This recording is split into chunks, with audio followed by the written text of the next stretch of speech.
సంకల్పం అభివృద్ధి చెందిన భారతదేశం గ్రామ గ్రామాన కేంద్ర ప్రభుత్వ అభివృద్ధి సంక్షేమ పథకాలను వివరించిన నాయకులు.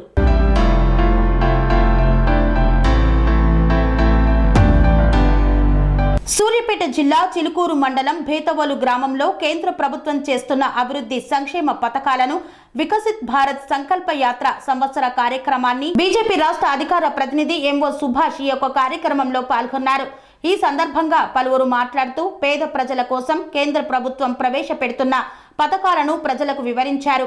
కేంద్ర ప్రభుత్వం ప్రవేశపెడుతున్న పీఎం జన్ధన్ యోజన, ప్రధానమంత్రి ఉజ్వల యోజన, సుకన్య సమృద్ధి యోజన, పీఎం ముద్రా యోజన, ప్రపంచంలోనే భారీ ఆరోగ్య హామీ కార్యక్రమం, ఆయుష్మాన్ భారత్, రైతు సంక్షేమానికి భరోసా, ఆహార భద్రతకు భరోసాలు కల్పిస్తూ ప్రపంచంలోనే భారతదేశాన్ని అగ్రగామిగా ఉంచిన పీఎం నరేంద్ర మోదీ పేద ప్రజల కోసం కల్పిస్తున్న ప్రతి సౌకర్యాన్ని సద్వినియోగం చేసుకోవాలని కోరారు. ఇట్టి కార్యక్రమంలో అసెంబ్లీ కన్వీనర్ కనగల నారాయణ, నూనె సులోచన, బేతవోలు సర్పంచ్ వట్టుకూటి చంద్రకళ తదితరులు పాల్గొన్నారు.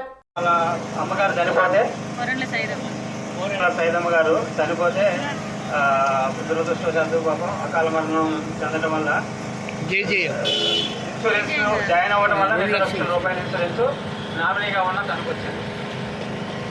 అంటే చాలా మంది అనుమానాలు ఉండొచ్చు, మనం జాయిన్ అవ్వడమే కానీ నిజంగా వస్తాయని. జస్ట్ అనుమానాలని నివృత్తి చేయడానికి కోసమని చేస్తారు. సంవత్సరాలలోపు పూర్తి స్థాయిలో స్వయం సమృద్ధి సాధించి అభివృద్ధి చెందేలా కృషి చేస్తానని వలసవాద భావజాలం ఏ రకంగా ఉన్నా వదిలించుకుంటాను అని ఎంతో గర్వంతో దేశ వారసత్వాన్ని కాపాడుకుంటాను అని దేశంలోని ఐక్యతా భావాలను బలోపేతం చేసి దేశ రక్షణకు కృషి చేస్తున్న వారి పట్ల గౌరవమును కలిగి ఉంటాను అని దేశ పౌరులుగా మా విధులను మేము సక్రమంగా పాటిస్తాము అని ప్రతిజ్ఞ చేస్తున్నాను. జై హింద్, జై భారత్. అన్యమనస్కంగా కాకుండా మీరు చూడాలా, చూసిన తర్వాత ఈ యొక్క పథకాలలో మీరు గినక లబ్ధిదారులుగా ఉండటానికి అర్హతలు ఉండి మీకు ఇంతవరకు కూడా లబ్ధి చేకూరకపోయినట్లయితే దానికి సంబంధించినటువంటి అధికారులను ఇక్కడనే మీరు అడగచ్చు, మీకు చేస్తారు.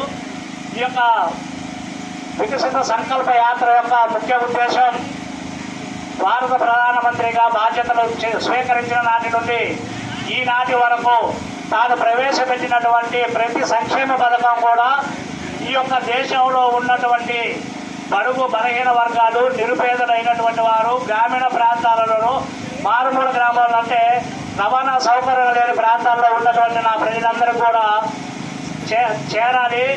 వారి వరకు ఇప్పటి వరకు ఈ యొక్క పథకాల ఫలితాలు వారికి అందలేదు అన్న ఉద్దేశంతో వాటిని గురించిన వివరాలు తెలియజేయడం కోసం మాత్రమే ఈ యొక్క వ్యాన్ని ఇక్కడికి పంపించడం జరిగింది. ఇక్కడ ఏ విధమైనటువంటి రాజకీయ ఉద్దేశాలు లేవు, ఇప్పుడు ఎన్నికలు రావడం లేదు. ఈ యొక్క ముఖ్య ఉద్దేశం అంటే కేంద్ర ప్రభుత్వ పథకాలని మనం వినియోగించుకోవాలా. మన కోసం పెట్టిన వాటిని మనం వినియోగించుకోకుండా కొంతమంది అధికారులు లేకపోతే ఇక్కడ గతంలో ఉన్నటువంటి వారు రకరకాల అధికారాలు చెలాయించేటోళ్ళు ఇంటి దాకపోతే వాళ్ళు ఆడ అభివృద్ధి చెందుతారు అన్న ఉద్దేశంతో కొన్ని లేదు ఆర్థికంగా భారం అవుతుంది అని చెప్పి వాళ్ళు అణిచిపెట్టడం జరిగింది. ఆ విధంగా కాకుండా మీకున్నటువంటి పథకాలు ఏమిటాయని తెలుసుకోవాలని. దీని అంతా ఉద్దేశం ఏంటంటే మోడీ గారికి మన మీద ప్రేమ అదంతా ఎందుకున్నదంటే మన భారతదేశంలో ఉన్నటువంటి నిరుపేదలందరూ కూడా ఆర్థికంగా మరియు ఆరోగ్యంగా మంచిగా సంపుష్టిగా ఉంటేనే ఈ యొక్క భారతదేశం బలోపేతం అవుతుంది. ఈ భారతదేశం స్థానంలో నిలవచ్చు అనేటటువంటి సంకల్పం వారు ఈ సందర్భంలో ఈ సంకల్పాన్ని ఎందుకు తీసుకున్నారంటే 2047 సంవత్సరం కల్లా మన భారతదేశం యొక్క ఆర్థిక వ్యవస్థను ప్రపంచ దేశాల్లో మొదటి స్థానంలో ఉంచాలనేటటువంటి ఏకైక లక్ష్యంతో వారు ఏదైతే సంకల్పం తీసుకొని ఈ యొక్క కార్యక్రమాన్ని చేపట్టారో దానికి మీరందరూ కూడా సంక్షేమ పథకాలను వినియోగించుకొని వారి సంకల్పం నెరవేరేటట్టుగా 2047లో మన దేశాన్ని ప్రపంచ దేశాల్లో ఉన్నత స్థానంలో నిలిపేటందుకు గాను మన బాధ్యతలను మనం నిర్వర్తించాలని, ఏ విధమైన పక్షపాతం లేకుండా ఉండాలని చెప్పి ఒక ప్రతిజ్ఞ చేయాల్సి ఉంటుంది ఆఖరిలో. అది కూడా అయిపోయే వరకు అందరూ శ్రద్ధగా ఉండి ఈ యొక్క కార్యక్రమాన్ని దిగ్విజయం చేయాల్సిందిగా కోరుతూ ఈ యొక్క కార్యక్రమాన్ని కొనసాగించవలసిందిగా. మిత్రులకు అందరికీ నమస్కారం. వేదిక పైన ఉన్న పెద్దలకు, ఈరోజు బేతల్ గ్రామంలో కేంద్ర ప్రభుత్వం చేపట్టిన అనేకమైన అభివృద్ధి కార్యక్రమాలకు వికసిత్ భారత్ అనే ఒక కార్యక్రమం ఈరోజు ఇక్కడ జరిగినందుకు, ఈ యొక్క కార్యక్రమానికి భారతీయ జనతా పార్టీ రాష్ట్ర శాఖ తరఫున నన్ను ఆహ్వానించినందుకు అందరికీ కూడా ధన్యవాదాలు తెలుపుతూ, ముఖ్యంగా నరేంద్ర మోదీ గారి గ్యారంటీస్ ఏవైతే ఉన్నాయో ప్రతి ఒక్క వర్గానికి చెందిన ప్రతి ఒక్క వ్యక్తికి మరి పంక్తిలో కూర్చున్న ఆఖరి వ్యక్తికి కూడా అన్ని ఫలాలు అందాలని చెప్పి ఒక మహత్తరమైన పథకం ఈ యొక్క వికసిత్ భారత్ పథకం. మోదీ గ్యారంటీలు, మా సంకల్పం భారతదేశం వికసించాలని చెప్పి ఈ యొక్క కార్యక్రమాన్ని చేసినందుకు భారతీయ జనతా పార్టీ తరఫున మోదీ గారి ప్రభుత్వానికి ధన్యవాదాలు తెలుపుతున్నాను. మనందరికీ తెలిసిన విషయమే, ఈ యొక్క రాష్ట్రంలో ఇప్పుడు ఎన్నికలు లేవు. పార్లమెంట్ ఎన్నికలు ఇంకా 6 నెలల తర్వాత ఉన్నాయి. మోదీ గారి ప్రభుత్వం ఎప్పుడు కూడా అన్ని రాష్ట్రాలు అభివృద్ధి చెందాలని చెప్పి, ఎన్నికల్లో మనం కొట్లాడతాం, మాట్లాడతాం, విమర్శించుకుంటాం, ప్రతి విమర్శలు పెట్టుకుంటాం. ఎన్నికలు అయిపోయిన తర్వాత మరి అభివృద్ధి చెందాలని చెప్పి, అన్ని రాష్ట్రాలు అభివృద్ధి చెందితే భారతదేశం అభివృద్ధి చెందుతుంది.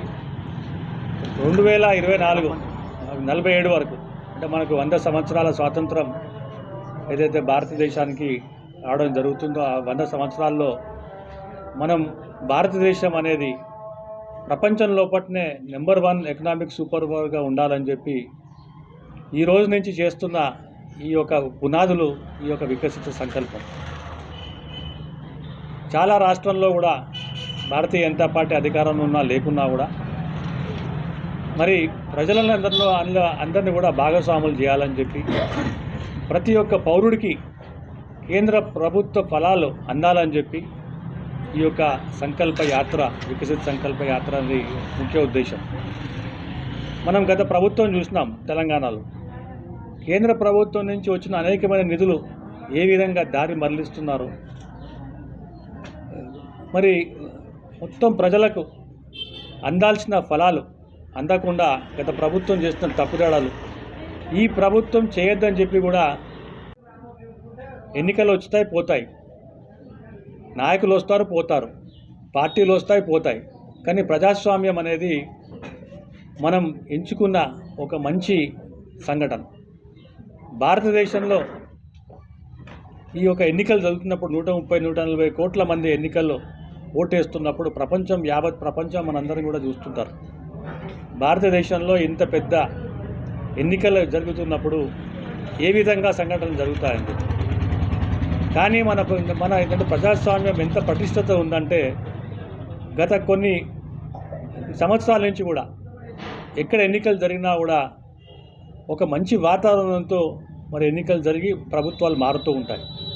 కానీ ప్రజలకు ఏదైతే ఈ యొక్క ప్రభుత్వం చేస్తున్న హామీలు కానివ్వండి, ప్రజలు ఎన్నికల ముందు ఇచ్చిన వాగ్దానాలు కానివ్వండి, ఆ వాగ్దానాలు మరి అధికారంలో వచ్చిన తర్వాత ఆ వాగ్దానం నిలబెట్టుకోవాలని చెప్పి ప్రజలు కూడా ఏ ప్రభుత్వాన్ని కూడా ఏంటంటే కోరుకునే లక్ష్యం.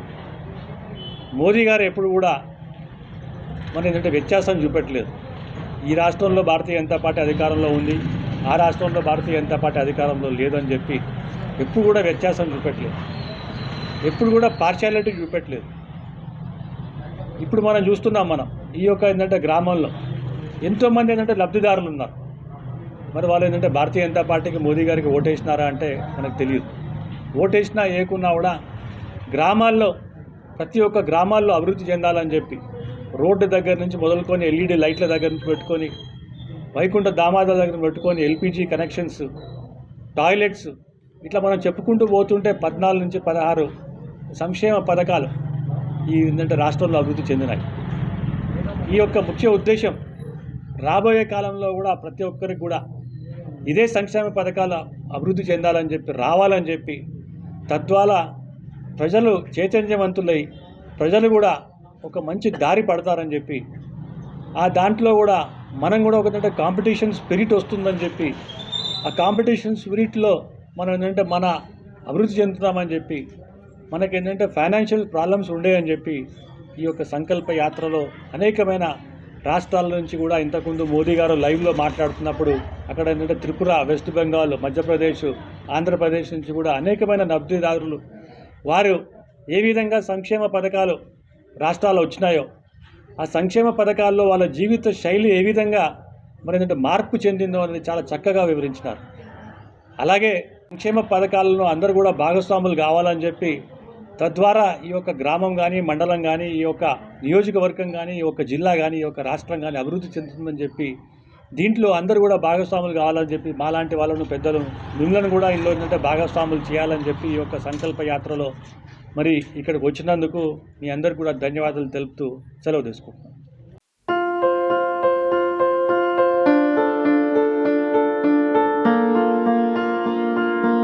ప్రతి ఒక్కరికి అందుబాటు ధరలో అత్యాధునిక హంగులతో సర్వాంగ సుందరంగా ఆర్ఆర్ గార్డెన్ ఫంక్షన్ హాల్.